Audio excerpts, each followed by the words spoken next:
दर्श तेरे की प्यास मन लागी, दर्श तेरे की प्यास मन लागी। सहज आनंद, सहज आनंद बस बैरागी। दर्श तेरे की प्यास मन लागी, दर्श तेरे की प्यास मन लागी। सहज आनंद, सहज आनंद बस बैरागी।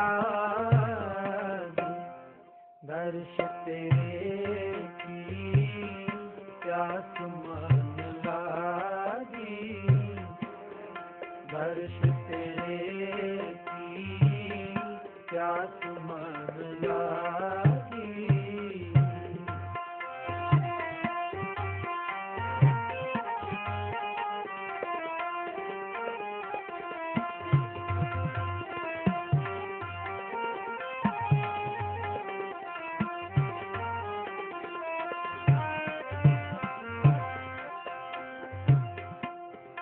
चरण कमल की आस प्यारे,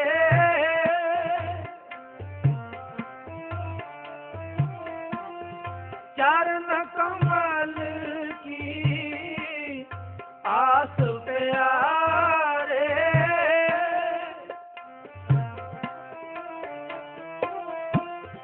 जम नस गए विचारे,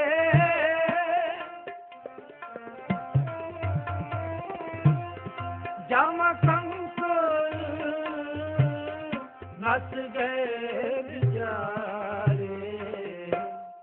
हर्ष तेरे की प्यास मन लागी, हर्ष तेरे की प्यास मन लागी। सहज आनंद, सहज आनंद बस बैरागी। दर्श तेरे की प्यास मन लागी, दर्श तेरे की प्यास मन लागी।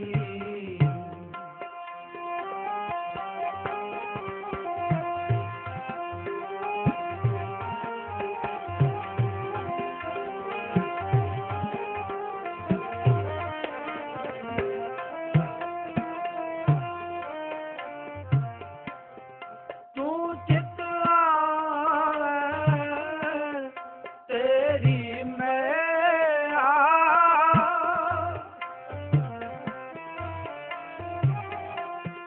तू चित आवे।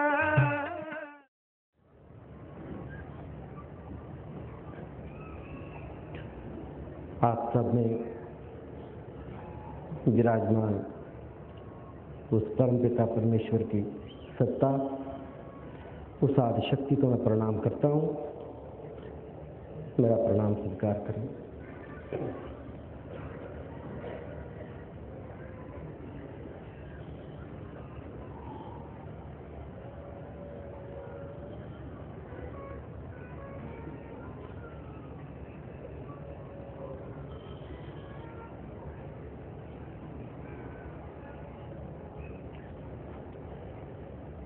मनुष्य जीवन का महत्व आप सब भली भांति जानते हैं। आपकी उपस्थिति यहाँ पे इस बात का प्रमाण है कि इस मनुष्य जीवन, इस मनुष्य शरीर का सदुपयोग कैसे करना है, जी आप भली भांति जानते हैं।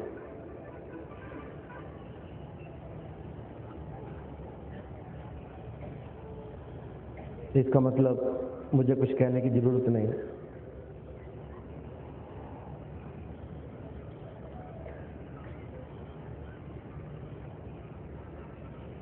परंतु फिर भी गुरु को बार बार अपने शिष्य को चेताना पड़ता है, हिदायत देनी पड़ती है, उसका ध्यान रखना पड़ता है। कुछ शब्द, कुछ प्रक्रियाएं बार बार उसकी स्मरण शक्ति में, उसकी बुद्धि में गुरु डालता रहता है।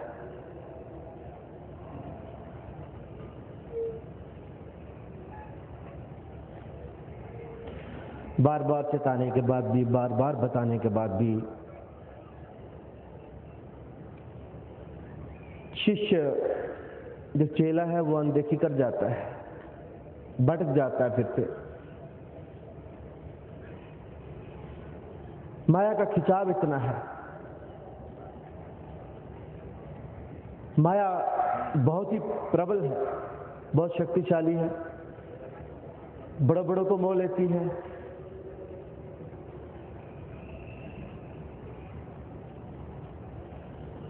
ज्ञानियों को मोह लेती है।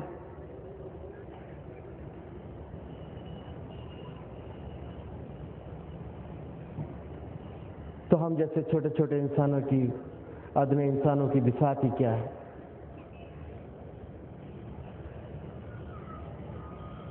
इसलिए बार बार गुरु ऐसे समागम करके अपने बच्चों को समझाने की कोशिश करता रहता है, उनको चेताता रहता है, उनको बताता रहता है, उनको मार्गदर्शन करता रहता है।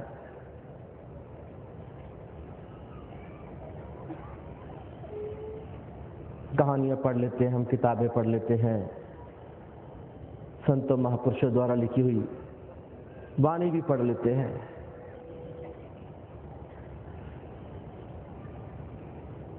रामलीला भी देख लेते हैं, दशहरा भी मना लेते हैं। परंतु उनके पीछे जो छिपा हुआ भेद है, जो शब्दों में नहीं बांधा जा सकता, जो शब्दों में समाहित नहीं हो सकता, वो जो सार है उसे पकड़ना बहुत ही कठिन है।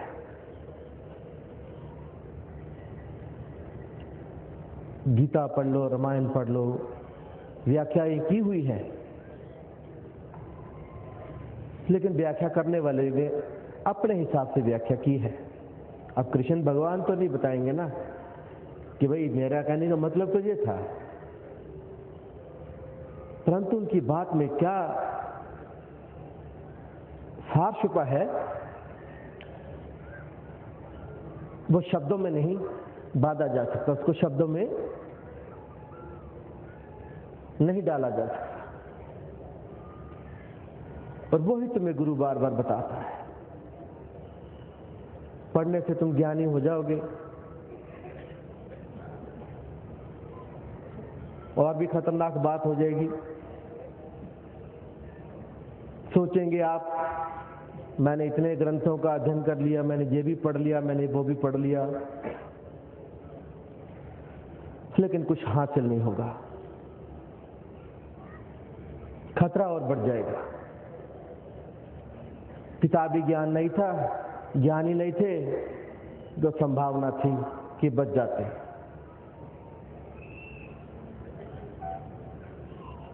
लेकिन अब दिमाग साथ में आसमान पे है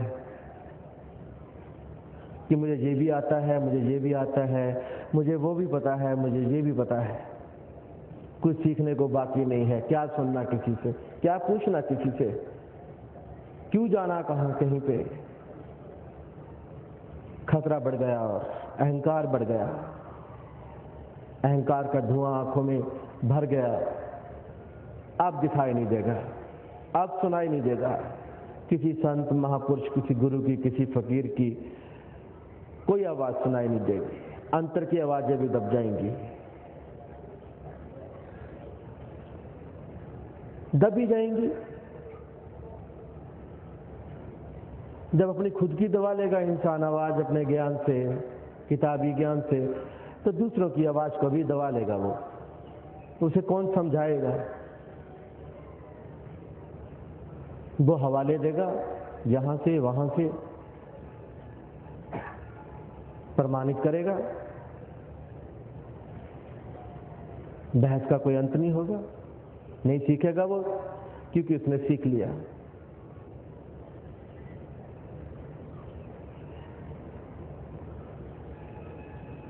त्योहार आते हैं।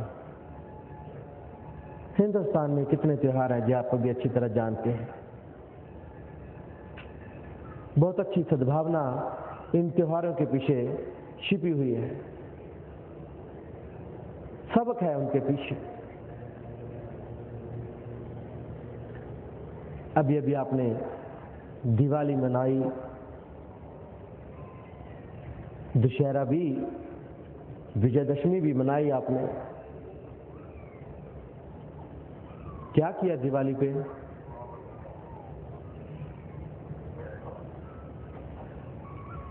बड़ों ने, ये भी जानते हैं दिवाली की आड़ लेकर के बड़े क्या क्या करते हैं, और क्या सिखाया बड़ों ने अपने बच्चों को, क्या शिक्षा दी उस दिन कि भाई ये दिवाली क्या है, ये विजयदशमी क्या है।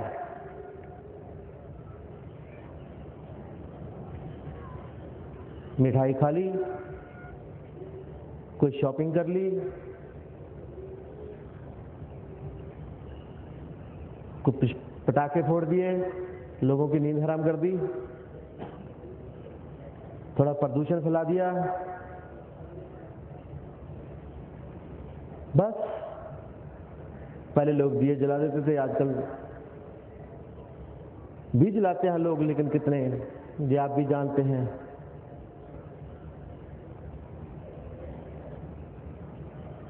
दिवाली आती है, नए वस्त्र खरीदते हो, घरों की सफाई करते हो, हाँ? सफेदी करते हो, रंग करते हो। उस दिन लक्ष्मी का पूजन भी करते हो। लक्ष्मी चाहिए, चाहिए, हाँ, उसके बिना गुजारा नहीं है, लेकिन कितनी चाहिए? जरूरत से ज्यादा सब कुछ खतरनाक हो जाता है। जरूरत से ज्यादा भोजन भी खाओगे तो भी बीमार पड़ जाओगे। जरूरत से ज्यादा दवाई भी खा लोगे, फायदा होने की बजाय नुकसान हो जाएगा। लक्ष्मी का पूजन करते हो, हवन भी कर लेते हो, सत्यनारायण की कथा भी कर लेते हो, लेकिन सत्यनारायण की कथा करने वालों का देखो तो सत्य से क्या वास्ता है? कोई वास्ता नहीं है, ना नारायण से कोई वास्ता है उनका, ना सत्य से, ना नारायण से। कथा सत्यनारायण की, उनको तो धन से मतलब है, क्योंकि सत्यनारायण जी जो है वो विष्णु भगवान जी हैं। विष्णु भगवान जी लक्ष्मी के पति हैं। पति प्रसन्न है तो लक्ष्मी जी भी आएंगी, पत्नी भी आएंगी, क्यों नहीं आएंगी? सोच अपनी अपनी।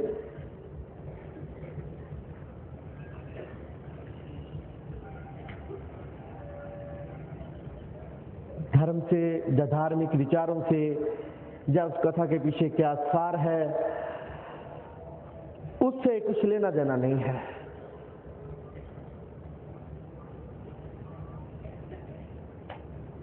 दिवाली मनाते हैं, जैसा कि मैंने कहा, नए वस्त्र खरीद लिए, पटाखे फोड़ लिए, मिठाई खा ली, घर की साफ सफाई कर ली, दिया जला लिया घर में, सारी रात दिया, कई लोग दिया जला के रखते हैं। कोई ये भी कहता है कि दरवाजा भी खुला रखो भाई, रात को लक्ष्मी भी कभी आ जाएं। लेकिन अगर मेरे हिसाब से देखो तो जैसा कि मैंने कहा कि आपने अपने बच्चों को क्या बताया होगा दिवाली के बारे में, उनको भी खिला दिया होगा, पहना दिया होगा, नए वस्त्र, मिठाइयाँ, पटाखे फोड़ दिए। और अगर मेरे हिसाब से पूछो तो दिवाली हमें क्या दिखाती है, दिवाली हमें क्या समझाती है। जैसे हम दिवाली के उत्सव से पहले ही घर की सफाई करते हैं,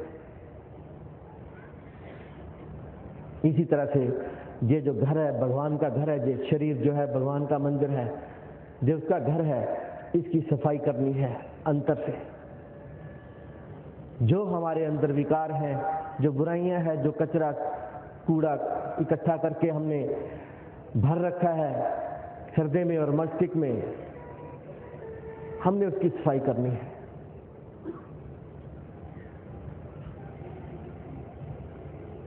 जो घर में दिया जलाते हैं वो ये घर है, इसके अंदर दिया जलाना है। वो जो दीपमाला होती है, जो आप दिए जलाते हैं दिवाली के उत्सव पे, दिवाली के दिन, उसका ये मतलब है कि अंतर में दिया जलाओ, प्रकाश करो।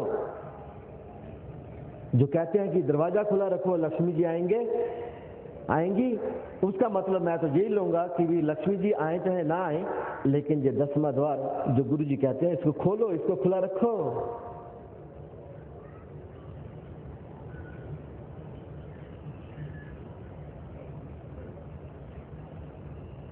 वो जो लक्ष्मी जी आएंगे, क्योंकि संसारिक है वो तो लक्ष्मी चाहेगा, लेकिन जो आध्यात्मिक है वो तो कहेगा प्रभु द्वार खुला है, आप आइए।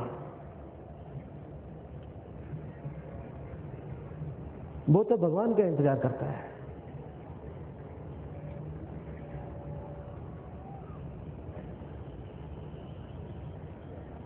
राम जी का वनवास है, ये तुम्हारा भी वनवास है। तुम भी अपने घर से निकाले गए हो, तुम भी अपने घर से उतराए हो नीचे, तुम भी अपने धाम से, दुर्धाम से, सचखंड से, तुम भी इस जंगल में भटक रहे हो। ये तुम्हारा वनवास है। जो राम जी का वनवास हम देख रहे हैं रामायण में, वो तुम्हारा वनवास है। राम जी की तरह ये हमारा वनवास है। फिर उस वनवास में, उस जंगल में अपनी जीविका उत्पन्न करना, अपने आप को संभालना, उन्होंने भी कुटिया बनाई, सब कुछ किया। फिर उनकी भी सीता खो गई।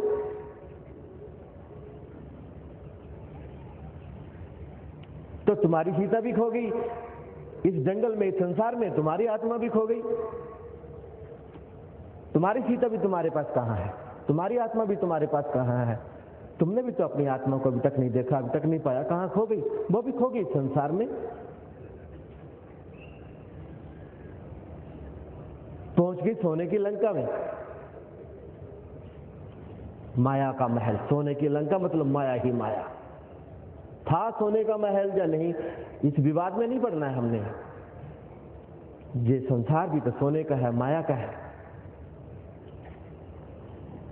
होगी कैद जहां पे आत्मा, बार बार आ रहे हो, अब बार बार मर रहे हो, बार बार पैदा हो रहे हो, यहीं पे कैद है। किसने कैद कर रखी है आत्मा? वो जो तुम जो रावण बोलते हैं, वो तुम्हारा मन। ओ मन ने आत्मा को हरण कर लिया। वो मन रूपी रावण ने सीता रूपी आत्मा का हरण कर लिया। फंस गई रावण के शिकंजे में। वही तुम्हारी व्यथा है, वही तुम्हारी कथा है। तुम राम की कथा को क्यों सुनते हो? तुम अपनी कथा को देखो ना, तुम्हारी भी कथा तो वही है। दूसरों की कथा सुनने में आनंद आता है, अपनी कथा सुनने में जरा कुछ शोक होता है, थोड़ा दुख होता है। अपनी कथा देखो, वही कथा है। दिवाली के पीछे देखो क्या है, क्या छिपा हुआ है। फिर राम जी जाते हैं, जो सेना इकट्ठी करते हैं, बानरों की सेना रावण से लड़ने के लिए, मैं उसे कहूंगा वो भजन से ताकत इकट्ठी करता है। इंसान जो अंदर के राक्षस है उनसे लड़ने के लिए, जिन्होंने सीता को कैद कर रखा है, हमारी आत्मा को कैद कर रखा है इस मन रूपी रावण में।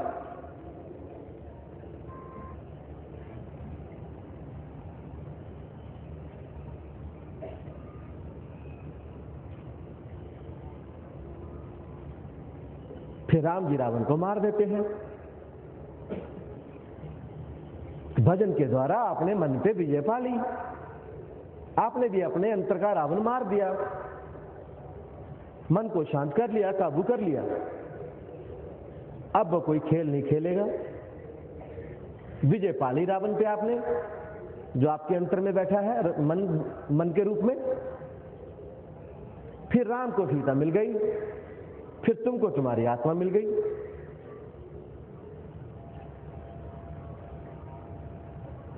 फिर राम जी सीता को लेके वापिस आते हैं, अपने घर को आते हैं। वो तुम्हारी घर की वापसी, धूमधाम सचखंड की वापसी। फिर होता है सच्चो गाओ मंगलचार, फिर मंगलाचार होता है, फिर खुशी के गीत गाए जाते हैं, फिर दीपमालाएं होती हैं। फिर तुम्हारा जैसे राम जी का स्वागत किया, उनके देशवासियों ने ऐसे वहां पे भी खड़े हैं सब तुम्हारा स्वागत करने के लिए। परमपिता परमेश्वर भी निगाहें बिछाए बैठा है कि कब आते हो, कब आते हो, कब आते हो तुम। तो विजय होती है। जिस दिन रावण को मार दिया जाता है, जिस दिन मन रूपी रावण को मार दिया जाता है, उस दिन विजयदशमी, उस दिन तुम्हारी विजय, उस दिन तुम्हारी जय।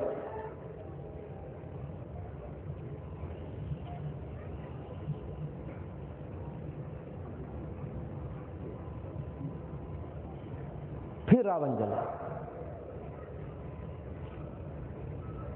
जला नहीं जला, उसके भी अपने को उस विवाद में भी नहीं पड़ा, मतलब खत्म हो गया। तो दिवाली और दशहरे का तो मेरे लिए तो ये मतलब है। आप संसार वालों के लिए क्या मतलब है ये तो आप जानते होंगे अच्छी तरह से। तो जो हम देखते हैं, हम सुनते हैं, हम पढ़ते हैं, उसके पीछे क्या सार छुपा है, हमें उसे पकड़ना है। हमें शब्दों में नहीं पढ़ना है, हमने शब्दों को नहीं पकड़ना है। सुबह उठो, तुम ये पाठ करते हो, वो पाठ करते हो, कोई क्या पाठ करता है, करो, अच्छी बात है। लेकिन शब्दों को रख लिया, कर दिया, बोल दिया, ध्यान कहीं है, जुबान कहीं चल रही है, बड़बड़ भी करते जा रहे हैं, अपना पाठ भी करते जा रहे हैं, ऑफिस के लिए तैयार भी होते जा रहे हैं, बीच में पूछ भी लेते हैं, पप्पू की माँ चाय रख दी उधर, हम लोग शुरू है साथ साथ। आप में से कितने ऐसे करते भी होंगे, आप जानते भी होंगे कौन ऐसा करता है। इन बातों से कुछ हासिल नहीं होगा।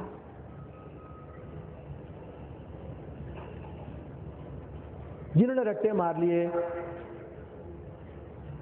किताबी ज्ञान अर्जित कर लिया, जो भगवान की खोज में है, मैं उनको 3 श्रेणियों में बांट सकता हूं। उससे ज्यादा भी हो सकती हैं, उससे कम भी हो सकती हैं, मुझे मालूम नहीं। पर जो मेरे विचार से, जो मेरी बुद्धि, छोटी सी बुद्धि जो काम करती है, उसके हिसाब से मैं, जो भगवान के मार्ग पे चलना चाहते हैं, जब भगवान की खोज करना चाहते हैं, तो उनको मैं 3 श्रेणियों में बांट देता हूं। एक तो है ज्ञानी, एक है ध्यानी, एक है भक्त। ज्ञानी तो वो जिसने शुरू की यात्रा और बंद कर दी यात्रा, ज्ञान किताबी ज्ञान पे है, उसने किताबों में खोजना शुरू किया, उसने ग्रंथों के अध्ययन कर करके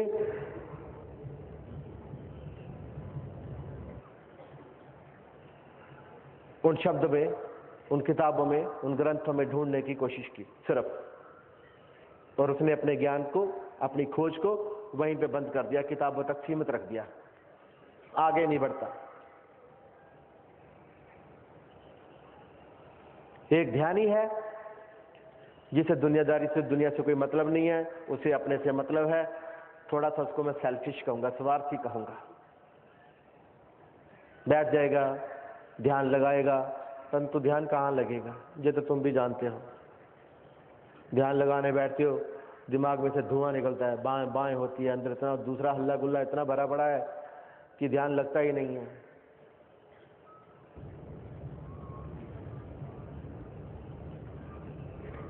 वो ना भगवान के लिए आंसू बहाएगा, ना भगवान की पूजा अर्चना में आगे आएगा, ना वो भगवान की किसी और तरीके से खोज करेगा। जैसे कि कहा गया है कि सृष्टि में तो कण कण में भगवान है।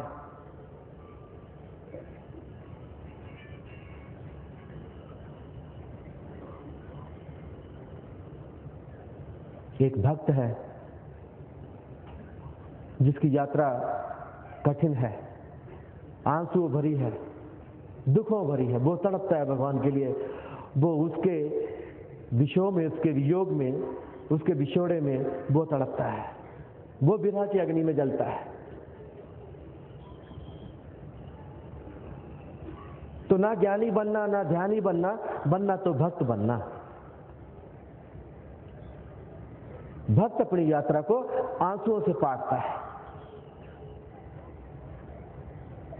वो रो रो के, वो गा गा के, दूसरों में भगवान का रूप देख देख के, सेवा कर करके, दूसरों के दुख में शामिल होकर के, हर किसी में भगवान की छवि को देख करके,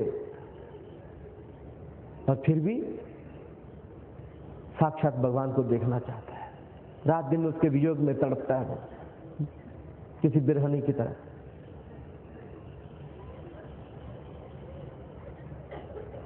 परंतु ऐसे लोग कितने होंगे? ज्ञानी बहुत होंगे, ध्यानी भी होंगे, भक्त बहुत कम है।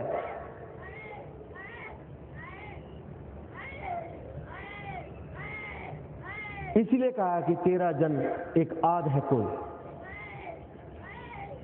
चलते हैं सब परमपिता परमेश्वर की खोज में, लेकिन इतने निकलते हैं उसकी खोज में, फिर भी संत महापुरुष कहते हैं कि तेरा जन एकाध है कोई। क्यों एकाधी? क्यों? काम, क्रोध और लोभ विसर्जित हरिपद चीने सो। जिसमें ना काम है, ना क्रोध है, ना मोह है, ना लोभ है, ना अहंकार है, वो ही हरिपद चीने सोई, वो ही हरि चरणों तक पहुंच सकता है।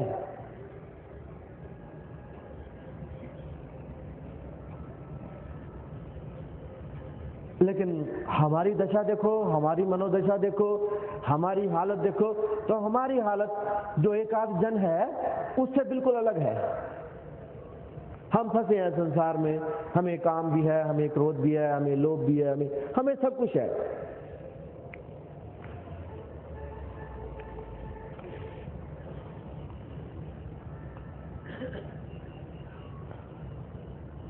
क्या क्या धंधे अपना लिए संसार में आके, कितने टुकड़ों में अपने आप को बांट लिया, खंड खंड हो गए, विखंड हो गए, हालत से बेहालत हो गई, पतली हालत हो गई। लेकिन फिर भी भगवान की खोज पे हम नहीं निकलते, नहीं लेते भगवान का नाम। सुन लिया, भगवान भी एक विषय की तरह हो गया। जैसे हमने कोई विषय स्कूल में ले लिया, पढ़ लिया और एग्जाम पास कर लिया और किताब फेंक दी, इसके बाद खत्म। बस ऐसे ही भगवान है, हाँ जी सुना है जी है। जब इतने लोग कहते तो जरूर होगा। लोगों की हालत ये है। क्यों? अगर वो कहेंगे भगवान नहीं है तो विवाद खड़ा हो जाएगा, तो बोलते हैं किस लिए विवाद मोल लेना है, किसी भी कहते हैं तो कह दो, भाई अपना भी कहा जाता है।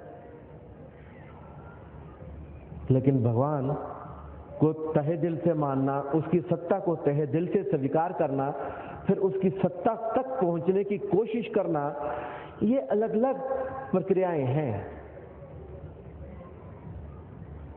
लेकिन हम संसार में इतने खो चुके हैं, इतने भटक चुके हैं, इतनी हमारी बाहर की दौड़ है कि भगवान का नाम लेने की फुर्सत हमारे पास है ही नहीं है। सुबह से निकलते हैं, बच्चे सोए होते हैं, शाम को आते हैं, बच्चे फिर सोए होते हैं। कईयों की तो ऐसी हालत है, बच्चों से ही बात करने का समय नहीं है। फिर वो लोग जाते हैं बच्चों को साथ लेकर के वेकेशन पे, छुट्टियों पे, ताकि कुछ दिन, 2 हफ्ते, 1 हफ्ता, 10 दिन बच्चों के साथ भी गुजार सके। इतनी आपाधापी है संसार में, इतने काम मोल ले लिए, इतने जंजाल जी को खड़े कर लिए, टाइम ही नहीं है।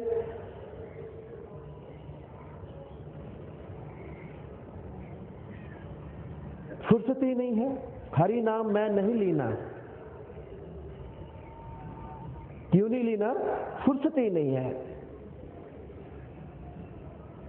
इतने काम खड़े कर लिए हैं, ये चाहिए वो चाहिए, इतनी जरूरतें पैदा कर ली है हमने। संसार पूरा मटेरियलिस्टिक हो गया है।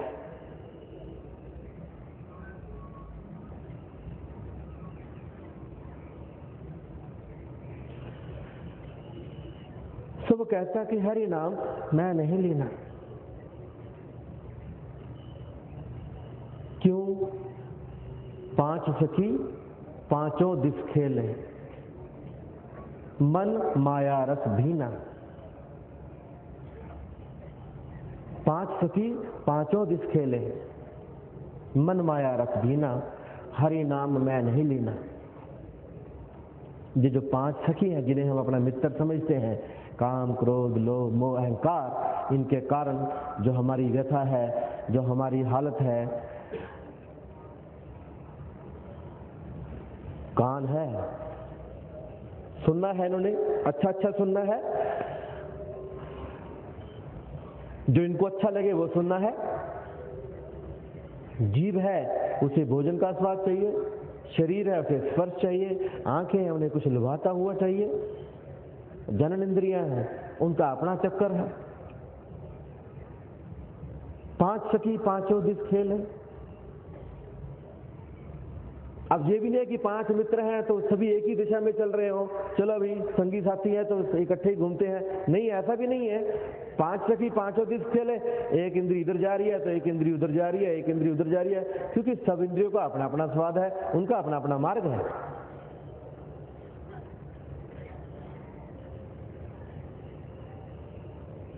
तुम्हारा हाथ कहीं जा रहा है, तुम्हारा सर कहीं जा रहा है, तुम्हारे पैर कहीं जा रहे हैं? कैसी यात्रा होगी? सब इंद्रियां पांचों दिशा में खींच रही हैं। वैसे तो लोग कहते हैं 4 दिशाएं हैं, जहां 5 दिशाओं का वर्णन हो रहा है। 5 सखी पांचों दिश खेले, मन माया रस भीना। ये तो 5 का चक्कर है। 5 में पिसोगे तो, कबीर साहब ने तो कहा है, चलती चक्की देख के जिया कबीरा रोए, 2 पाटन के बीच में साबत बचा ना कोई। जब 2 में साबत नहीं बचोगे तो 5 में क्या हाल होगा? बहुत पतला पिसोगे, पिस रहे हो तुम। जानता हूं तुम्हारी हालत। जब आपके दर्शन करने के लिए मैं आपको बुलाता था कि आज भी दर्शन करेंगे, तो देखो आप क्या क्या सुनाते थे मेरे को अपनी कथा। कैसी हालत है सबकी। अगर नाम लेवा लोगों की ये हालत है, तो जिन्होंने नाम नहीं लिया है, जो भजन सिमरन भी नहीं करते हैं, जिनको मालूम ही नहीं है कि जीवन का मकसद ही क्या है, उनकी तो दशा क्या, उनकी तो दुर्दशा तुम्हारे से भी, मतलब हमारे से भी बहुत ही बुरी होगी।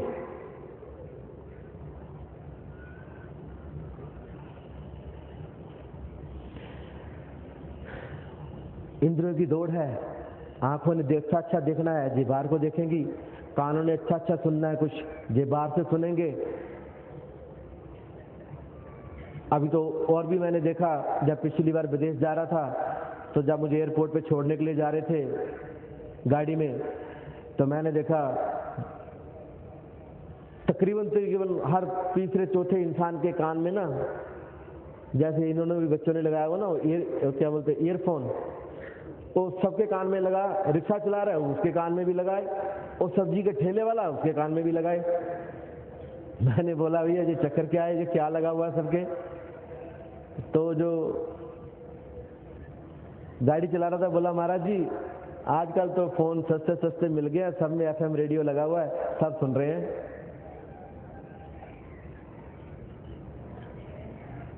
जब बाहर से ही तुम इतना हल्ला गुल्ला सुन रहे हो, तो अंदर की आवाज को कौन सुनेगा? अंतर की आवाज को कौन सुनेगा?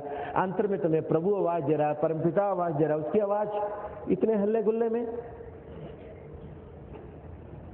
जीव है उसे स्वाद चाहिए, भोजन का भी जुगाड़ करना है। तन है उसे स्पर्श चाहिए, उसका भी जुगाड़ करना है, उसका भी इंतजाम करना है। तो इंद्रियों का खेल तो ऐसा है कि जो तुमको बाहर ही बाहर लगाए रखती हो, बाहर ही बाहर घुमाती रहती हैं, अंतर में जाने की तो फुर्सत ही नहीं है।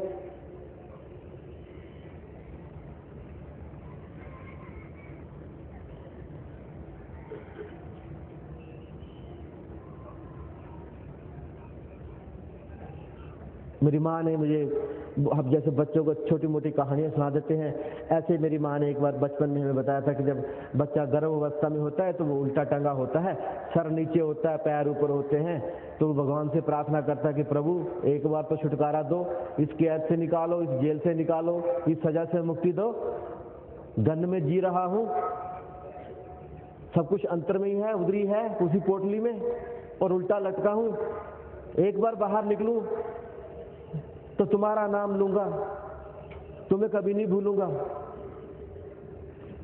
बस बाहर आते ही, जैसे ही मां के गर्भ से बाहर आए, आ गए काल के बस में, आ गए माया के बस में।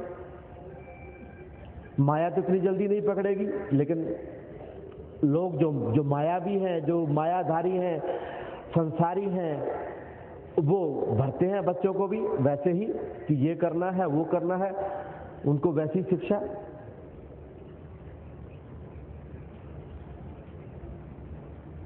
आए तो थे प्रभु से वादा करके कि प्रभु इस जीवन में हम भजन सिमरन करेंगे और वापस आपके तक पहुंच जाएंगे। जन्म जन्म के बिछड़े माधो, ए जन्म तुम्हारे लेखे। ये जन्म तो उसके लेखे करना था, उसके हवाले, उसके लिए बरतना था ये जन्म, लेकिन हम कितने पापड़ बेलने लग गए, कहां कहां उलझा लिया हमने अपने आप को और चूक गए। यही चूक है हमारी।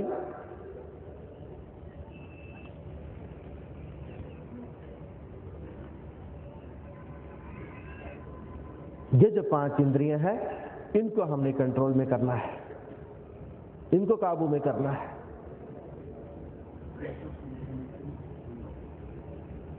भोजन करते हो, देखो कितना स्वादिष्ट भोजन होता है। बड़े स्वाद से खा रहे होते हो, बड़े चाव से खा रहे होते हो कि दरवाजा कोई खटखटाता है, कहता कि तुम्हारे मामा की मौत होगी, संदेशा आया है। फिर वो स्वाद नहीं रहता उसमें, वही भोजन है, फिर वो स्वाद नहीं रहता, क्योंकि जब तक तुम ध्यान से भोजन कर रहे थे, जब तक तुम्हारा ध्यान भोजन में था तो स्वादिष्ट था। अभी मामा की या अपने किसी करीबी की मौत का समाचार सुनते ही तुम्हारा ध्यान भटक गया, भोग से, भोजन से आप ध्यान कहीं और चला गया। अब भोजन वही है, स्वाद अभी भोजन, अब स्वाद नहीं लग रहा, तो आप थाली सरका देते, बोलते अब इसमें मन नहीं है, अभी रस नहीं आ रहा इसमें। इस प्रक्रिया से सोचो, भोजन वही है, स्वादिष्ट है, बड़े चाव से खा रहे थे, बड़े स्वाद से खा रहे थे, लेकिन जैसे उसमें से ध्यान निकला, ध्यान कहीं और गया, वही भोजन स्वाद नहीं है अभी।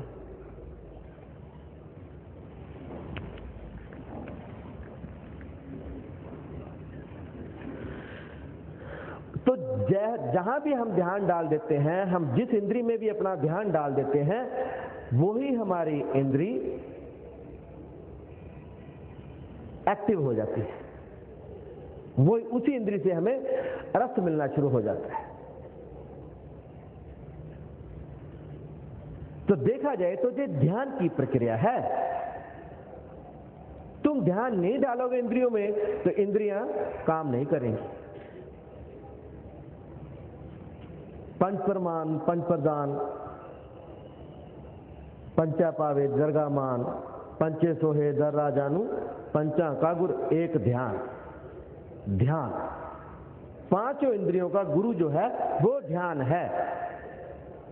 ध्यान उनमें गया नहीं कि इंद्रियां चालू हो जाएंगी, ध्यान उनमें से खींच लिया तो इंद्रियां निष्क्रिय हो जाएंगी।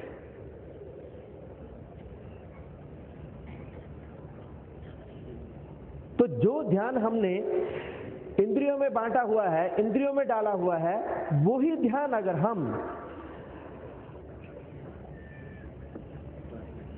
इकट्ठा करें वापस,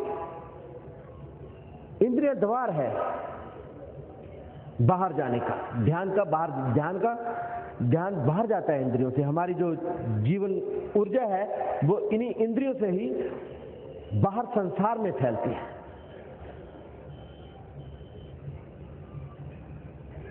तो जिस द्वार से हमारी जीवन ऊर्जा, जिस द्वार से हमारा ध्यान बाहर जाता है, उसी द्वार से ही ध्यान वापिस अंतर में भी आएगा। तुम्हारे घरों के दरवाजे भी ऐसे नहीं होते हैं कि एक दरवाजा बाहर जाने के लिए है तो दूसरा दरवाजा अंदर आने के लिए है। जिस दरवाजे से आप बाहर जाते हो उसी दरवाजे से आप अंतर में भी आते हो, अंदर भी आते हो।